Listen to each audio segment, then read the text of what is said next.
So recently, there's been so much Ninja love lately. We're seeing some great releases dropping, such as Ninja Gaiden 4, Ninja Gaiden Ragebound, Shinobi Art of Vengeance, and even the new Neo 3 will include a brand new ninja gameplay style. While it's fantastic to see more rep around ninjas, there's one franchise that has been sadly forgotten, and quite frankly, it is the best ninja series of all times. This is Tenchu.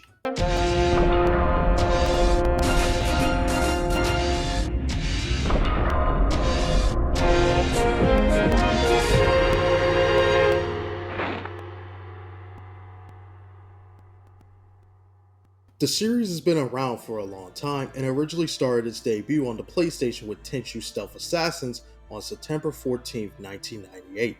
The game was developed by Acquire, who were responsible for making the first and second Tenchu games. Influenced by the earlier 2D Metal Gear games, the team wanted to create a full 3D game purely focused on stealth gameplay. However, there were some challenges that came with that goal, as they would have to work around the limitations of the original PlayStation, such as balancing the draw distance, maintaining a consistent frame rate, and being able to properly see enemies on the screen. Despite some of these early development hurdles, the game received pretty positive reviews, and by 2003 it would go on to sell 250,000 units in Japan and over 1.4 million worldwide. It was not only a commercial success, but the game is considered to be a cult classic by many fans, and it still is to this very day.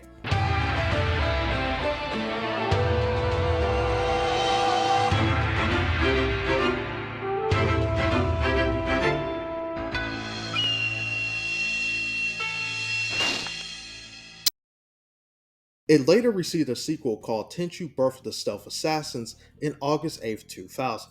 The game itself serves as a prequel story before the first game. It also improved upon the gameplay mechanics and placed a larger focus on the story as a way to develop both Rikimaru and Ayame as characters in their early years as Azuma ninjas. Just like the first game, it was well received by critics and beloved by players for improving upon the foundation that Stealth Assassins built.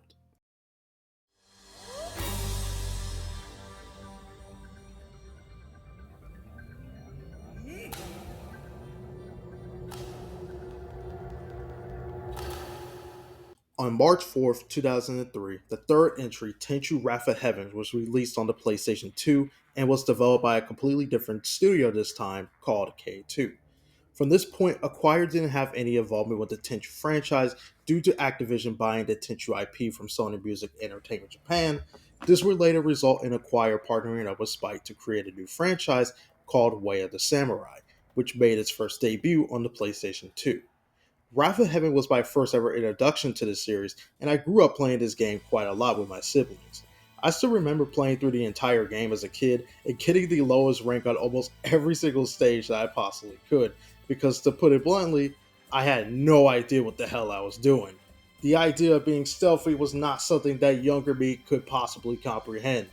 However, I did eventually get better at playing the game as I got older. Now it's about exploring the game itself and see just how well it truly holds up. Before I get to the main game's plot, I figured I'd give a little bit of background about our main characters, Rikimaru and Ayame. These two are both Ozma ninjas, a clan that has spent many years serving the Goda family, and they essentially work as shadows serving deadly justice to the corrupt and anyone who targets Goda. Rikimaru, is more of a silent but honorable ninja who is incredibly loyal and will do whatever is necessary to protect Lord Goda. Ayame is also dedicated to serving the family, but unlike Rikimaru, her personality is more lively. She can come off as being somewhat sassy and tends to wear her heart on her sleeves. Ayame also shares a close sister like bond with Princess Kiku, the daughter of Lord Goda. When it comes to the bond between Ayame and Rikimaru, they have a somewhat cold dynamic, kind of similar to a co-worker situation, where while they do have a deep level of respect and trust for each other, they never truly go any further than that. The story takes place 1 year after the events of Tenchu Stealth Assassins. There are two different story campaigns for both Rikimaru and Ayame, and while there are some varying differences between them, the overall story remains the same. So for this review, I'll mainly talk about Rikimaru's story as his focuses on the more important plot points. At the end of the previous game, Rikimaru defeats the evil Lord Mayo. Rikimaru stays behind in Lord Mayo's fortress so that Ayame and Princess Kiku could escape. It was believed that he died during the destruction of Mayo's fortress, but he actually survived, and now he's returned to resume his role as an Azuma ninja. He takes down an evil merchant named Echigoya, who steals the villagers' daughters for not paying their loans.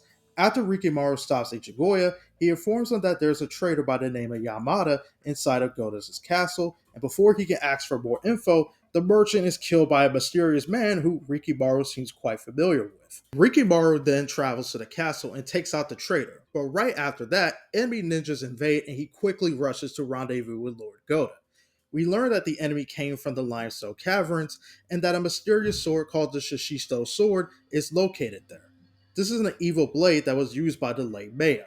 However, Rikimaru encounters the man from before, and his name is Unikage, a reoccurring villain who was originally a loyal servant to Mayo and was presumed to be dead after the first game, but of course, he has revived.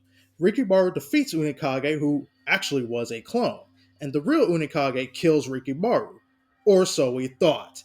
Yeah, believe it or not, it's revealed that we've been playing as a shadow clone of Rikimaru this whole time. If you wonder how he escaped the fortress, well, he basically traveled through a portal that, I kid you not, takes him to the present future and kills a CEO cyborg who was spreading a deadly disease and made it impossible to buy a cure at an affordable price for the average citizen, causing many to die as a result. Again, I'm not kidding about anything here. This is actually part of the story. You're probably wondering why the hell did the portal take him there, and the answer to that is, I don't know. The game never explains why. It's hilarious but kind of badass how Rikimaru randomly jumped into the modern era, chose to find out what's going on, and then proceeds to fight this evil CEO. If that doesn't make you love the guy, then I don't know what will. Anyways, the real Rikimaru returns back to his present and continues the battle against Unikage. It ends in the draw and Unikage escapes, failing to acquire, no pun intended, the Shishisto sword, and Rikimaru's right eye gets damaged from the fight but manages to retrieve the sword. He travels through a Ronin village and invades Amagai Castle to rescue Princess Kiku, who was kidnapped by a mad scientist.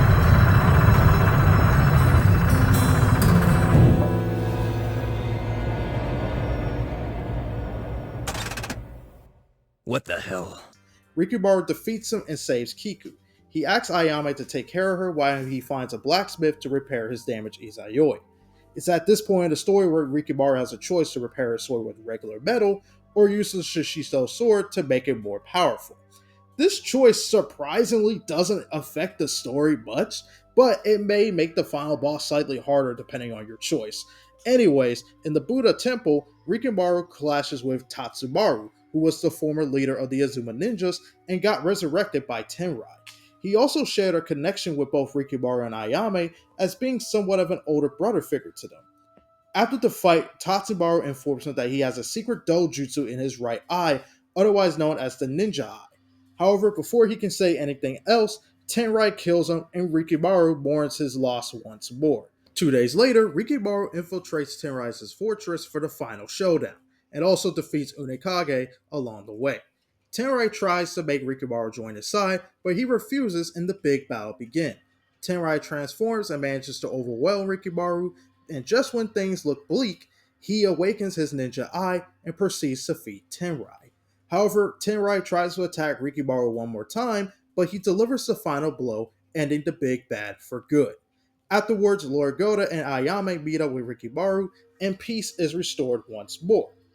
Or so it seems. To absolutely nobody's surprise, we see Unikage is alive once more, and it's implied that Mayo has also revived as well. Ayame's story is centered around finding the three mystical jewels of heaven, earth, and virtue.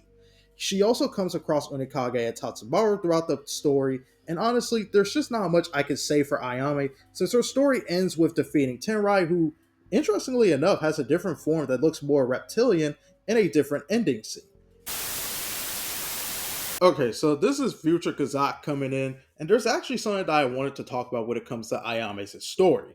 Now, if you choose to fight Unikage during the Amagai Castle mission, then she will fight and defeat Tenrai.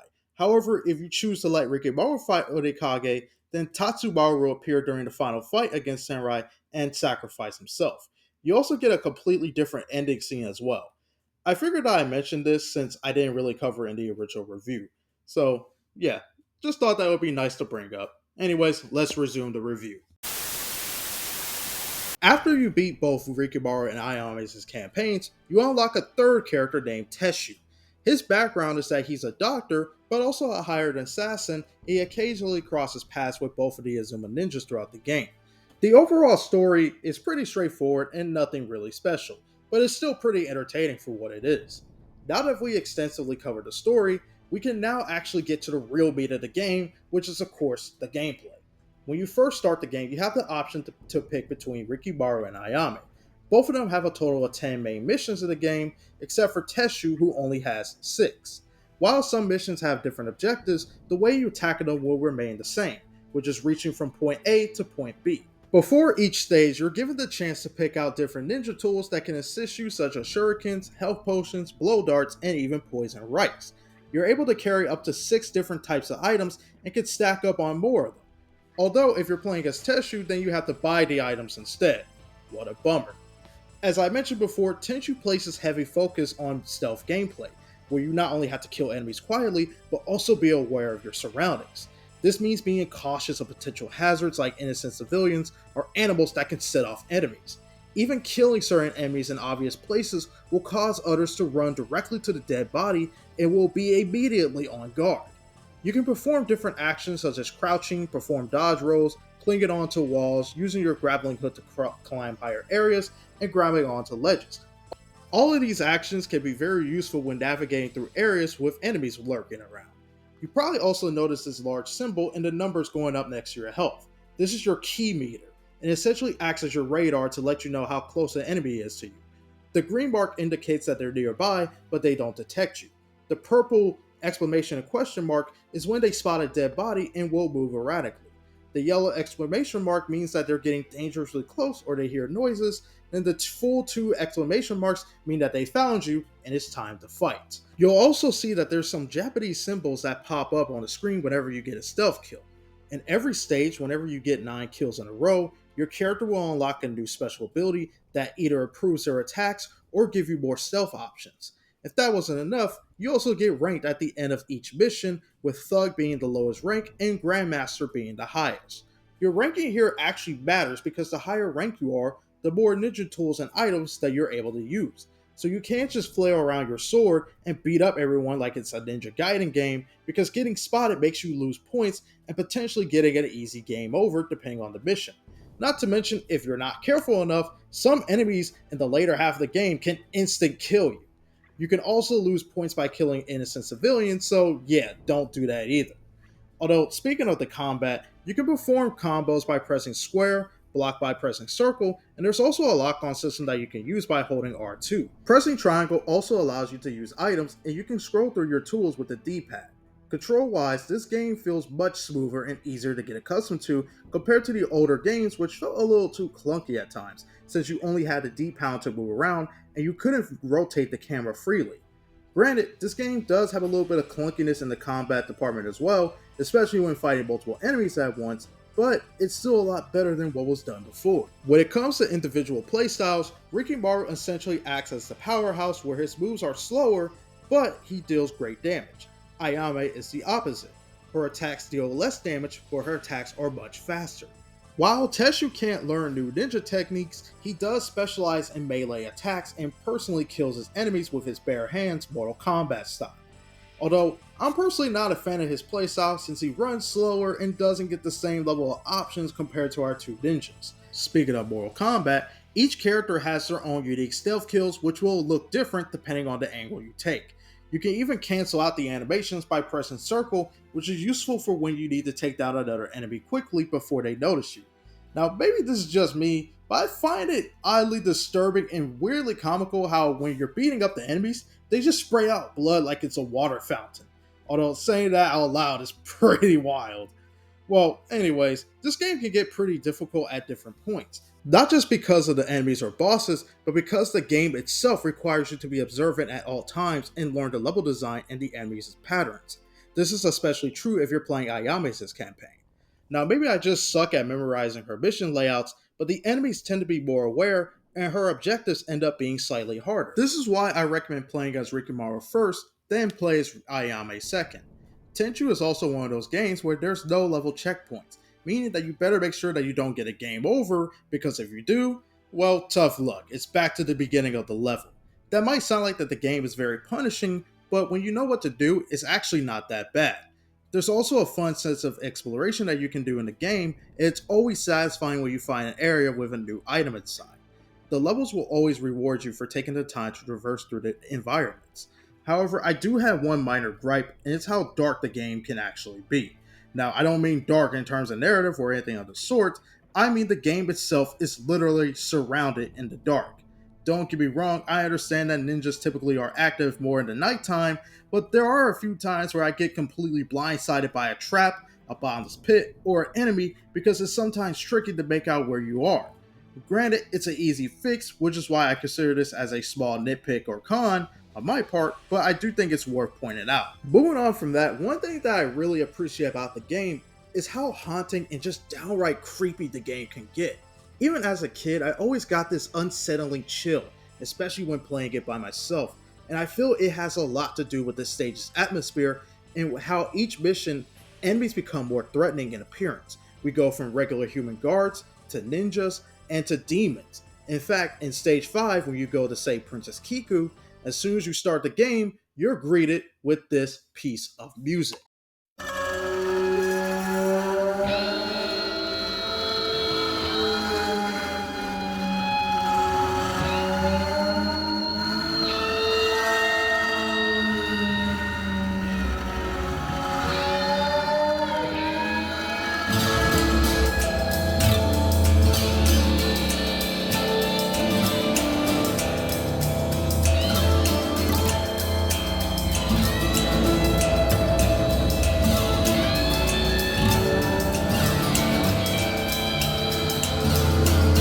As you're traveling, you hear their crackling sounds and notice that the enemies are not even alive. They're basically these wooden contraptions that don't react at all, but they will attack on sight. On top of the various different traps, it always keeps you on your toes. It's even worse in Ayama's playthrough, as you get a timer that goes down and it's constantly reminding you to get the hell out of there as quickly as possible before it's too late, which further adds that extra pressure to you as the player. Tenchu has always done a solid job of creating its dark, gritty atmosphere and tone, but Wrath of Heaven is by far the most creepiest and unsettling game in the series. Each stage becomes more intense to the point that I'm always being cautious with every action I take. I feel a part of the reason why the atmosphere works so well is due to the composer, Noriyuki Asakura. Famously known for his work on the original Rurouni Kenshin anime, he heavily contributed into creating the soundtrack for most of the Tenchu games, and his music always delivers. The way he uses a variety of different instruments and sounds to create unique tracks fits so well in the world of Tenchu. It's really damn good, and in this game, he does a great job in making some of these tracks feel so haunting. When it comes to extra content, each stage will also include 3 different layouts that will swap the enemy placements, and it's basically just another way to give yourself a bit of that extra challenge and some replay value. There's also a multiplayer mode where you can play co-op or do versus mode with your friends. It's a pretty fun distraction from the main game, and while it's most definitely unbalanced, you can play a bunch of different characters from the story mode. You even get to play as the 2 ninja dogs. Aw, look how cute these little doggies are, going around just murdering people. Ain't that just adorable? Anyways, in 2004, the game received an enhanced port on the original Xbox called Tenchu Return from Darkness. While it remains very identical to the original game, it includes 2 brand new story maps, a few new ninja abilities for Rikimaru and Ayame, and there's also 2 new characters, Mifuyu Tadakoro and Yuge, who are both playable in the multiplayer mode. To be honest, I had no idea this version even existed up until like a year ago. I always thought that the PS2 version was the only way to play this game. However, from what I've seen of this particular version, it is pretty solid, especially if you're looking for the most definitive experience of Tenchu Wrath of Heaven. Although, I don't think you're really going to miss out on much if you already have the PS2 version, but hey, you can't really go wrong with either one. Tenchu Wrath of Heaven has received many positive reviews, and while I couldn't mention any of its sales numbers, it's possible to assume that it performed well enough to keep the series going, as we got another game called Tenchu Fatal Shadows. Overall, Tenchu Wrath of Heaven is an underrated gem, and essentially looks back on everything its predecessors did and completely improves upon the formula. While it did remove certain mechanics and things that some of the fans did appreciate about those games, Tenchu Wrath of Heaven still remains to be a very solid entry point. It's honestly a damn shame that this game has never received a modern day remaster or even remake. Tenchu is an absolutely awesome franchise that truly takes a more grounded approach with its gameplay and allowing us to actually feel like real ninjas.